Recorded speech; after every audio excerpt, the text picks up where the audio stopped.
Hi, my name is Patricia Ravitz. I'm a licensed marriage and family therapist, and I am the chair of CAMP's annual conference for this year, 2018. And I am here today with Dr. Adi Jaffe, who is one of our keynote presenters at our conference. And we're here to learn more about his non-traditional approach to treating addiction and to hear some of his ideas on how to make treatment available to all of those who need it. Hi, Dr. Jaffe. Hi, thank you so much for having me. Yes, thank you. Thank you for making time to speak with us. I'd like to start by hearing from you what you see as the primary barriers for people to get addiction treatment today. Certainly. So the question of barriers to treatment entry has been one that I've been interested in since my postdoc work at UCLA, and really one of the first studies outside of the animal work when I was doing behavioral neuroscience research that I did on my own. And what we had done at the time was we interviewed people online who had filled out a survey saying that they were interested in getting treatment, and the help we were providing them at the time was matching them potentially with available treatment. And we asked questions that replicated some early studies from the late 80s and early 90s regarding the barriers to treatment entry. Why are people not actually getting into treatment? And what we found was partially replicating the 90s. So two of the big barriers were cost and shame.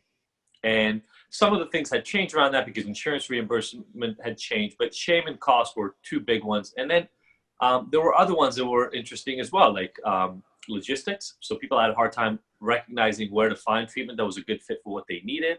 They had negative opinions about treatment. And then a question that I was really interested in was this response that more than 50% of my treatment responders or my survey responders answered, which was they enjoyed using or drinking too much to quit, which I call the abstinence barrier. So four primary barriers were shame, cost, logistics, and abstinence.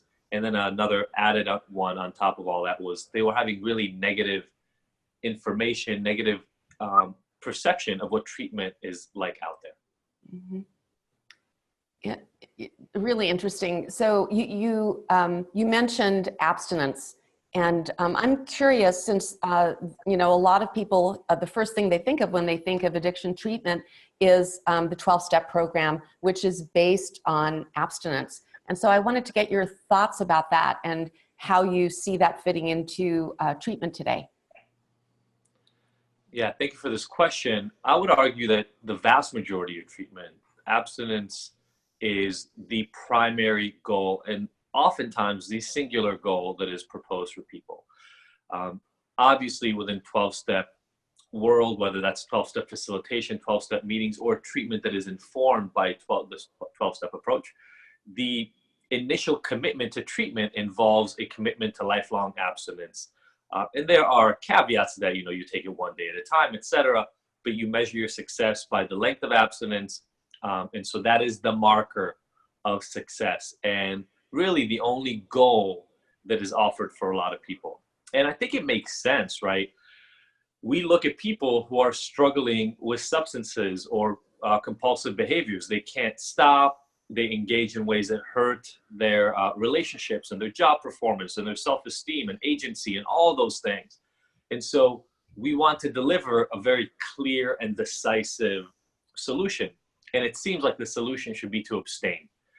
Now, we can argue a lot about the utility of that as a primary goal. But one of the things that I thought of when I was starting to do that research, again, postdoctorally, is if I'm noticing that more than 50% of people are telling me that at least part of the reason they're not entering treatment is because they are not committed to abstaining. They are not ready to stop. They enjoy drinking or using too much to stop.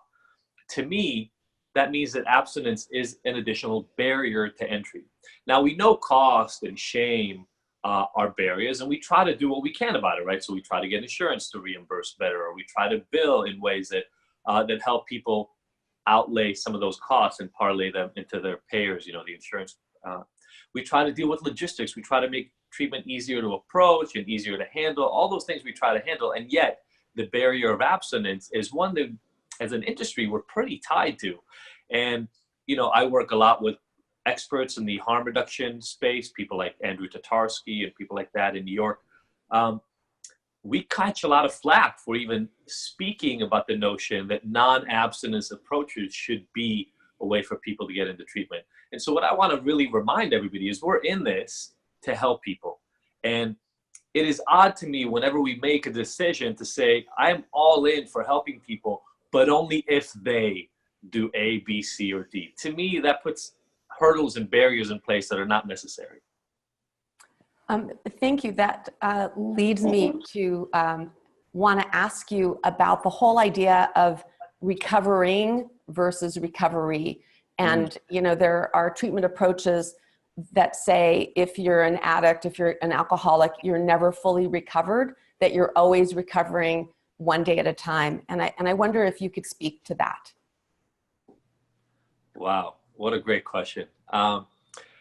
First of all, let me just right off the bat say that I'm a firm believer that there are people who struggle with addiction issues and they become fully recovered. I just want to be very clear about that. I'm not saying it's true for everybody, but my argument is that the people it's not true for have work left to do. That there will be some people who struggle forever. That is not necessarily a function of the problem they're struggling with, but rather a function of not yet finding a solution for it. Now, that's not true for everybody.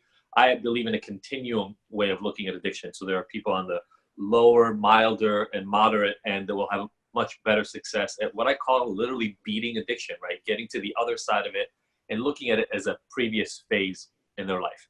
I equate it oftentimes to recovery from cancer, for instance. We do talk about people who've recovered from cancer, as in they had cancerous tumors and then either had radiation, surgery, or any other set of chemotherapy, or any other set of treatments to remove the cancer, and then had no return of the cancer for the rest of their lives. The language we use for those people is still that they are, you know, cancer patients in remission, but for all intents and purposes, other than the ongoing checkups, they have beat their cancer, right? It has never returned. It's not an outcome that everybody experiences, but I absolutely believe it's possible. There's another piece that I think is important to explore here, and that is we know, and I talk about this in many of my talks with things like the Pygmalion effect or the expectancy bias or stereotype threat, that the way we look at people greatly influences the actual outcomes and behaviors that they exhibit and experience in the world. And so to me, especially now when we're talking about things like this opiate addiction swell that is primarily affecting younger adults and teens, the notion somehow that just because somebody struggles with drugs and alcohol or compulsive behaviors at one point in their life, that it mandates that they will have ongoing struggles is, you know, it leaves me wanting, because it suggests that nobody gets to overcome these issues regardless of what I call the etiology, right? The process through which their problem developed. I don't believe that all addicts are the same. I don't believe that all addictions are the same. I believe we have to become very comfortable with a much more nuanced approach that allows people to believe that some of them will find themselves completely on the other side of the addiction problem. And it'll be a shorter phase that they had gone through. In the field today, we're seeing a real directional move toward looking at addiction as being related to childhood trauma.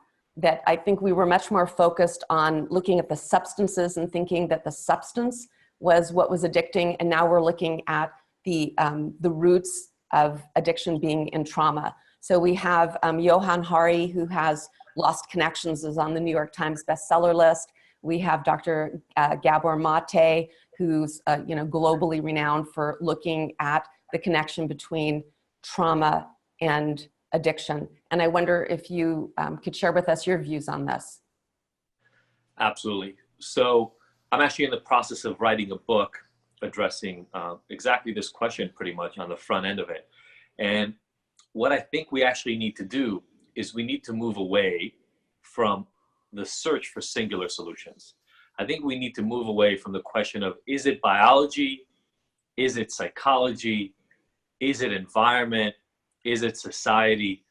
It's all of them. It's always been all of them. And when you actually understand even the biology, trauma and biology are not separate. When people go through specific traumatic experience or attachment experiences early on in life, it changes their biological structure. Literally, it physically changes their brain.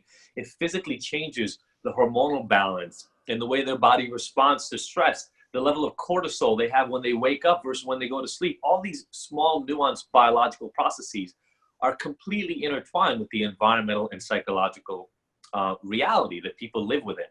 And so I completely agree. It's actually really interesting, right? We've moved from a completely spiritual and moral explanation of addiction back in the day when people would be looked at as literally, beholden to Satan or having demonic sort of forces overtake them and looked at in that way and having very religious overtones to everything. We moved towards a more biological disease approach, which has been the ruling party for, I would say, 30 years. And we're moving to there are a couple of different schools, the more social approach and the more psychological trauma-based kind of approach. And I write about all these in the book. I just really wish that we stopped having this sort of back and forth, pretending that one day we will find that one of these approaches fully explains it. I personally haven't gone through a lot of trauma, and yet I had addiction experience. Why? Because of biological and environmental influences primarily in my life. I think everybody has a different balance. And as a statistician, it's really kind of interesting because it's as if we try to find a singular approach that will explain an entire group, where, as we know, what is much more likely to be happening in reality is the people within the group that we're calling addicts, and I don't love that label, that's why I put in quotation marks, but the people who fit that group have so much variability within them. Which is also, by the way, we talked about barriers before, but it's also one of the reasons why so many people are resistant to the explanations they get from experts. Some experts fully go in on the biological explanations. Others go all in on trauma. Another set of people believe that it's actually a socially constructed problem, that addiction is there because of definitions related to the way other people see your behaviors. All of these are true, and they're true in different balances for different people. So I'm a huge supporter of this move to start incorporating trauma and early life experience and attachment into our conceptualization of addiction. People behave in ways that make sense based on their earlier life experiences. But for instance, Johan Hari's incredibly popular TED Talk now, he ends his talk with, the opposite of addiction is not abstinence, it's connection. That's nice, but it also greatly minimizes the other influences that are present for people and suggests that if we were somehow able to just put our arms around and hug an addict, they would somehow magically recover. So I do want us to respect the differing experiences that people have, while also giving as much room as we can for this new movement around trauma and the psychological experiences of people to really settle in so that we can respect the individual and their experiences as they sit in front of us. You mentioned 4 barriers to treatment, and I'd like to circle back to that and talk about the ways in which society in general, and then MFTs and other mental health professionals in particular, are potentially exacerbating the problems in access to treatment. Yeah. I don't think people do this on purpose. I want to preface it by saying that. But I've heard some horror stories from people I've worked with over the time. So to be clear, I'm not a clinical psychologist. I got my PhD in psychology, but then through some of the barriers that I've had myself because of my past experiences that involve criminal justice involvement and things of that nature, I had a lot of hoops to jump through to get licensed and have given that process up. That being said, I've educated, I've talked to people, I've worked as an addiction counselor in my own treatment center, and I've heard some stories that would, in my opinion, completely negate the notion that the field as a whole is helping people.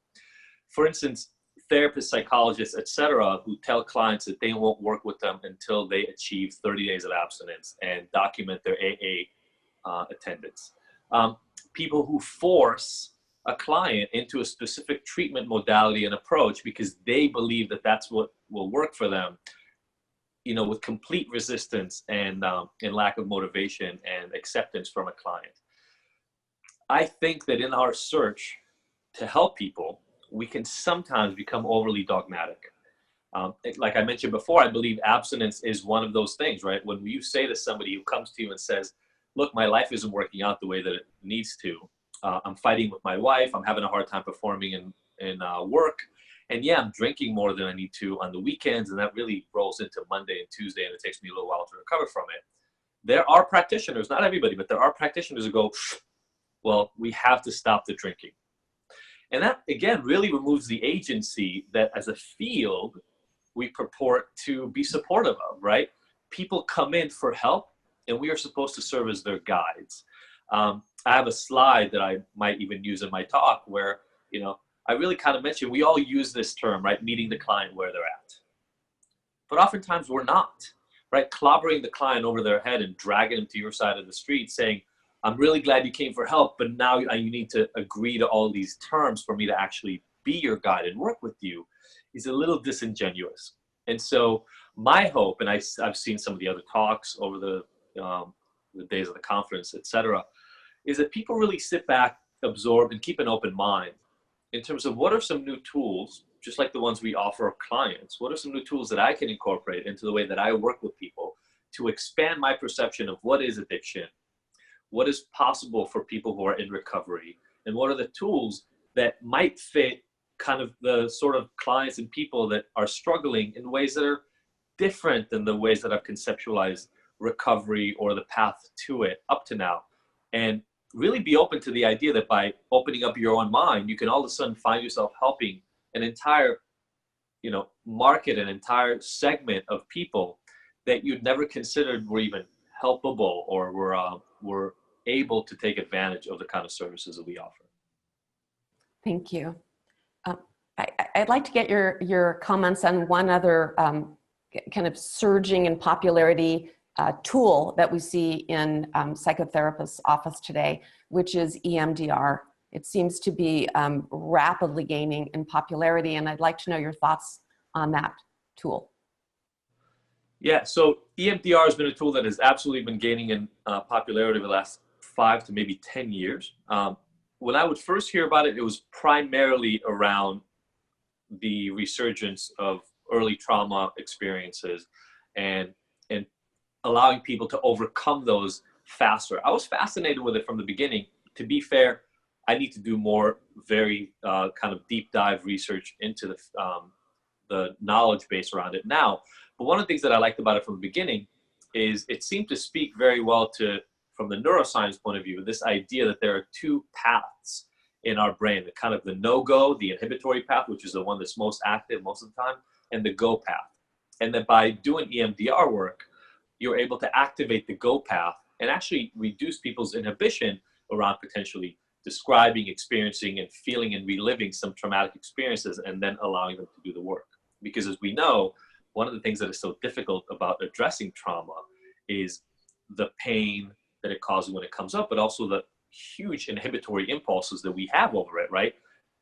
Talking about very actual traumatic experience that brings up a lot of feeling and anxiety, stress, and can actually cause and exacerbate some existing stressors and things of that nature. So I love the idea of EMDR. I personally believe that, we maybe have gotten a little too excited about all the potential benefits that it could have, but I love the notion that there's an additional tool that we can continue doing research with and seeing what populations is it the most useful for, what specific issues, at what points in time, and using which methodologies. And on the end of that, I'll say this. We know the power of the human mind, right? And part of that revolves around the belief that if I engage in a treatment that I believe works, I will gain benefit from it. So if we have people who are struggling with traumatic experiences that they've never been able to discuss, they've never been able to overcome, they've never been able to sort of bridge, their current reality from their earlier traumatic experiences with a therapist or without. And then there's something like EMDR that feels to them like it allows this connection, the gap, the chasm to be bridged. I'm all for it. Because the end result is you get people who have been experiencing trauma, pain, stress, etc., because of these experiences, who can finally connect in a therapeutic environment to somebody who is there to help them overcome whatever it is that they experienced earlier.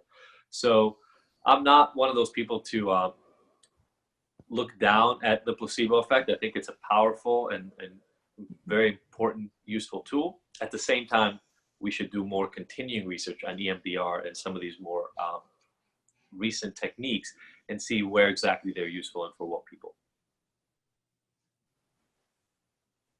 What do you think MFTs can do to really address the barriers that we've been speaking about, the barriers that are keeping people from gaining access to treatment? What are some of the actions we can take? I'm a big supporter of having a big toolkit. I'm a really big supporter of looking at what's available out there. You just mentioned EMDR. There are a slew of medications that have been useful for different addictive disorders and things of that nature. Different approaches like harm reduction, moderation, abstinence-based, 12-step and non-12-step approaches. I'm a huge believer in having the biggest toolkit you can. You know, I equate it to a physician, or I equate it to somebody who, you know, a contractor who's building a house. No matter how useful a single tool is, it will never be the answer for every problem you see in front of yourself. And so I know that as a field and as a group, MFTs are highly committed to the improvement and recovery of their clients for their delivery of a better life, greater contentment and happiness in their everyday experiences. To do that, you need multiple tools. And, you know, just like a hammer, which is one of the most useful tools on the face of the earth, can't really help you saw through a piece of wood, or it could. It's just incredibly ineffective and can cause quite a bit of struggle and strife during that process.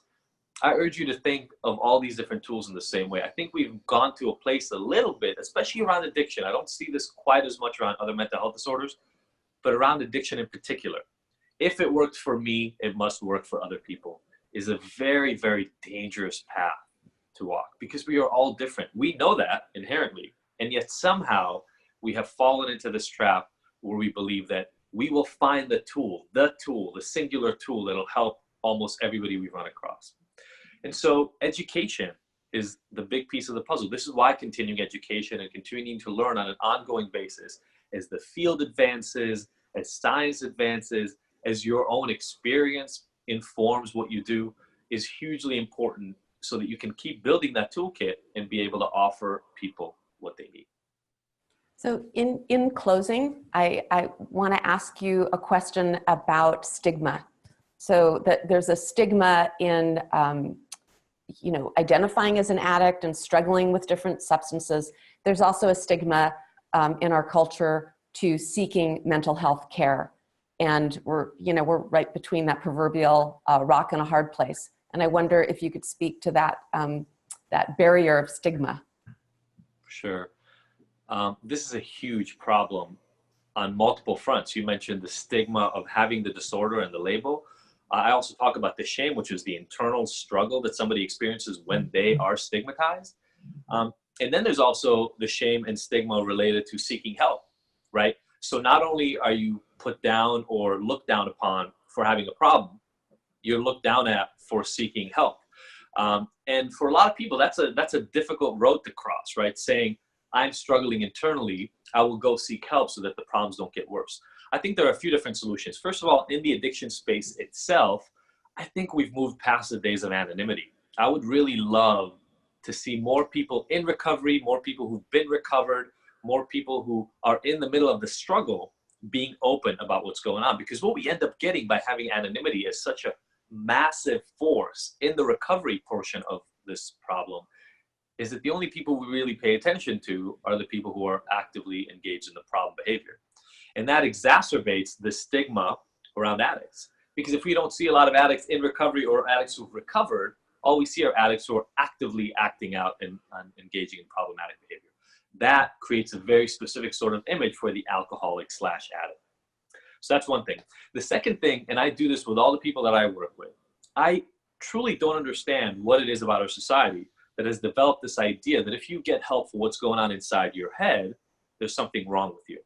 And I say it as plainly as this: everything I've learned to do in life, I learned with help. Every single thing. I learned how to walk by having people guide me and show me, how to do it and hold my hands. I learned math, which I'm really good at, but I learned it through listening to teachers and reading books and doing examples from homework, etc. I learned how to read that way. I learned geography that way. I learned history that way. Every single thing, driving my car, I've learned by watching other people, getting help, internalizing it, and then learning how to do it myself, tying my shoes, everything.